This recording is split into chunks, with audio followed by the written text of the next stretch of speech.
Les églises des protestants des pays latins partagent la sécularisation avec toutes les autres églises de toute Europe.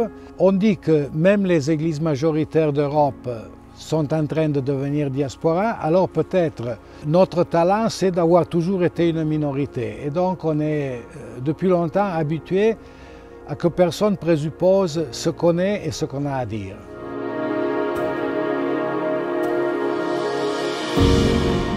La notion de frontière est ambivalente. D'un côté, il faut qu'on défende nos frontières en tant que pays démocratique.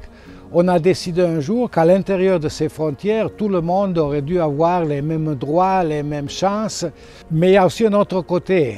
Toujours plus en Europe, il y a quelqu'un qui dit qu'il faut blinder les frontières, il faut éloigner ceux qui se rapprochent à nous. Et même à l'intérieur des frontières, il y a des tendances identitaires qui disent à l'intérieur des frontières, il faut avoir tous la même pensée, les mêmes racines. Alors c'est pour cela que je crois que les frontières sont un défi aujourd'hui.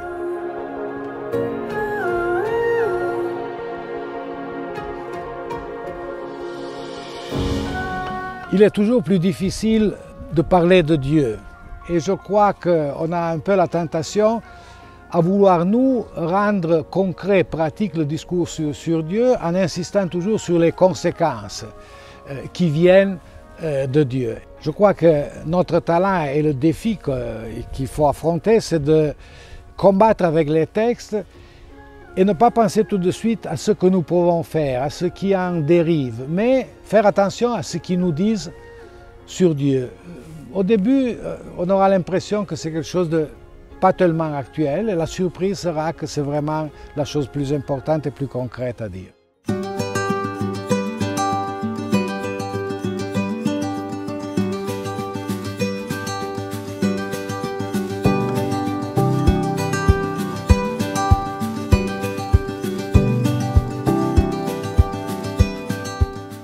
Il faut considérer la diaspora comme quelque chose de positif, comme une chance, une grâce, une opportunité pour les églises de porter avec enthousiasme la parole de l'Évangile.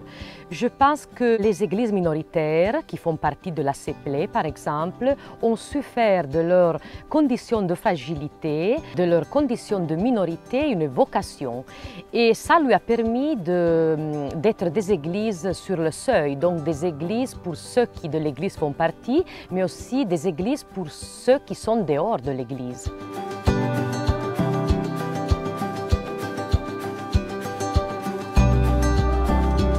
Je pense qu'il ne faut pas entendre le concept de diaspora comme quelque chose de négatif, comme un déclin ou quelque chose qui nous laisse à l'insignifiance. Parce que sinon, on devient frénétique dans notre activisme. On met l'accent plus sur l'action sociale, sur l'action diaconale, que sur l'annonce de Dieu. C'est clair que la diaconie est une dimension importante de l'Église, mais ce n'est pas la seule. Je pense qu'aujourd'hui, on doit retrouver le courage de témoigner notre foi et de nous demander qui est vraiment Jésus-Christ pour nous.